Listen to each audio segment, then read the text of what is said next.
The Roaring Twenties.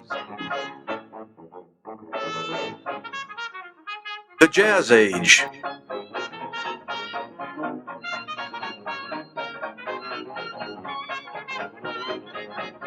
The year 1920 began what would become the most prosperous, most progressive, most inventive,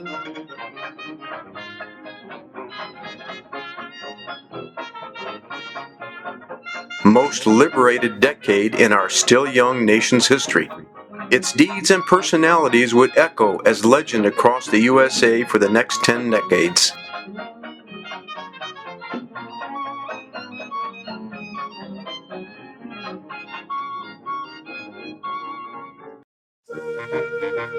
Edison lit the night for our safety. Marconi brought entertainment directly into our homes. Darwin challenged our beliefs about our origins and thereby our very foundations of religious beliefs.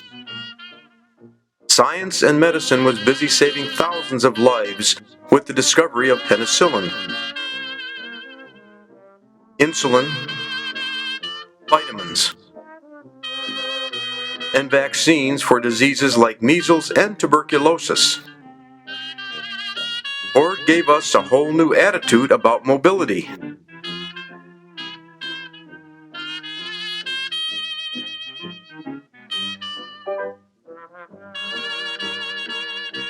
And altered our material world with the new notion of buy now, pay later that would forever change the American economic structure, and continued to a cataclysmic end in 1929. But while New York streets like Wall Street,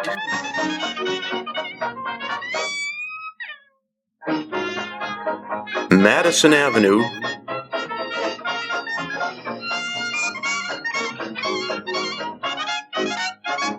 and Broadway were taking on a life of their own, across the Hudson River in nearby Paterson, New Jersey, Frederick and Catherine Singer were bringing into the world a new life of their own. On July 7th, 1925, the third of their 5 children was born to Fred and Kitty, Regina Rose Singer, who would always be called Jeanne. I was born in the Barnett Hospital, which was a Jewish hospital, and the only one in Paterson, a city with a population of 100,000. I was baptized at Our Lady of Victory's Catholic Church in Paterson, New Jersey. By the end of the decade, the Roaring Twenties had come to a crashing end, and the Great Depression was well underway, and still in its descent. But even in difficult times, young Jeanne could find joy in special occasions, and 2 of her fondest memories came at the same time: her 7th birthday and her first Holy Communion at Our Lady of Victory's Church.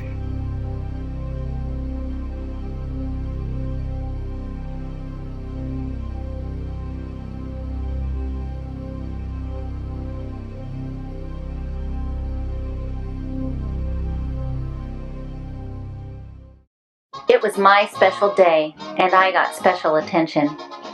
I can still remember the time spent getting my picture taken at Pennington Park in my white dress and veil. It made my mother happy too. My only childhood experience I can remember, prior to this, is starting kindergarten at the age of 4 1/2. I liked school immediately and knew the joy of learning even at this young age. Again, at the age of 7, I had my first and only childhood birthday party, and my mother let me invite 7 friends and made me a Shirley Temple dress, which I cherished like a piece of gold.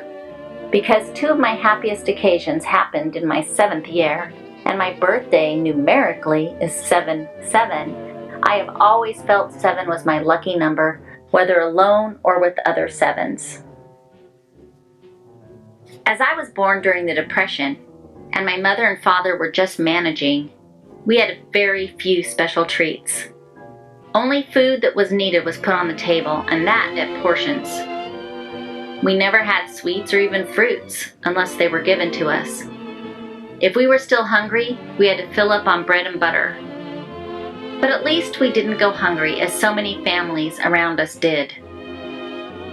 So you can understand why I remember my first Holy Communion and my 7th birthday party so vividly.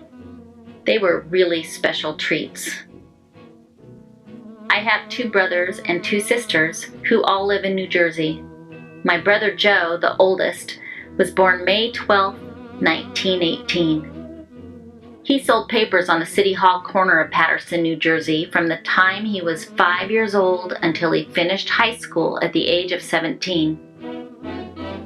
He worked every day after school and never was able to eat dinner with us, which was every night promptly at 5 p.m. Joe always had a warmed-over dinner. It was a treat for him to have dinner with us on Sunday afternoon, his only day off. Sunday was our family get-together day. Dinner was always at 1 p.m. My sisters and brothers and I all attended 9 a.m. Mass and Catechism, and it was a mile or more walk to church. My mother would come later at 11 a.m. While we were all gone, my father would prepare the Sunday dinner, as he enjoyed cooking and was a great cook.